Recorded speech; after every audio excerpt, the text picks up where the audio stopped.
Friends, Balayya movie నుండి అదిరిపోయే update రాబోతోంది. ఫ్యాన్స్కి అయితే పండగే. ఈ విషయం గురించి ఈ వీడియోలో తెలుసుకునే ముందు ఈ వీడియో మీకు నచ్చినట్లయితే లైక్ కొట్టి షేర్ చేయండి. అలాగే మన ఛానల్ను సబ్స్క్రైబ్ చేయండి. ఇక వివరాల్లోకి వెళ్తే, వాల్తేరు వీరయ్య తర్వాత డైరెక్టర్ బాబీ బాలయ్య గారితో ఒక సినిమాను చేస్తున్నాడు. బాలయ్య కెరియర్లో 109వ సినిమాగా వస్తున్న ఈ మూవీకి దాదాపు 130 కోట్ల వరకు బడ్జెట్ కేటాయించారు. ఈ సినిమాను పాన్ ఇండియా స్థాయిలో 5 భాషల్లో రిలీజ్ చేయబోతున్నారట. దీనికోసం ఈ మూవీలో ఇతర ఇండస్ట్రీలకు చెందిన స్టార్ క్యాస్ట్నే తీసుకోవడం జరిగింది. బాలీవుడ్ నుండి బాబీ డియోల్ను విలన్గా తీసుకుంటే, ఇతర ముఖ్యమైన క్యారెక్టర్లలో షైన్ టామ్ చాకో, అలాగే దుల్కర్ సల్మాన్ గారిని తీసుకోవడం జరిగింది. ఇక హీరోయిన్లుగా ఊర్వశి రౌతేలా, శ్రద్ధా శ్రీనాథ్ కనిపించబోతున్నారు.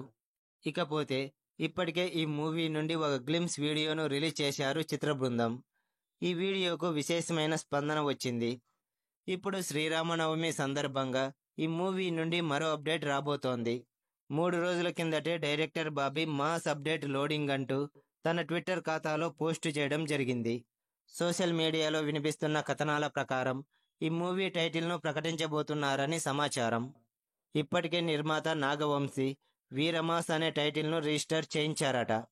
ఈ టైటిల్ను చాలా వరకు కన్ఫర్మ్ చేశారని కూడా వార్తలొస్తున్నాయి. శ్రీరామనవమి సందర్భంగా ఈ టైటిల్ను అఫీషియల్గా ప్రకటించబోతున్నారని ఇండస్ట్రీ వర్గాల టాక్. ఏపీ ఎన్నికల ప్రచారంలో భాగంగా ఈ సినిమా షూటింగ్లో బాలయ్య గారు పాల్గొనలేదు. ఎన్నికలు అయిపోయిన తర్వాత తిరిగి ఈ మూవీ షూటింగ్లో జాయిన్ అవుతారు బాలయ్య. ఇకపోతే ఈ మూవీని దసరా సందర్భంగా కానీ, లేదంటే ఈ ఏడాది చివర్లో కానీ రిలీజ్ చేసే అవకాశాలు ఉన్నాయట. చూడాలి మరి ఏమి జరుగుతుందో. ఫ్రెండ్స్, ఈ వీడియో మీకు నచ్చినట్లయితే లైక్ కొట్టి షేర్ చేయండి. అలాగే మన ఛానల్ను సబ్స్క్రైబ్ చేయండి. Bye friends.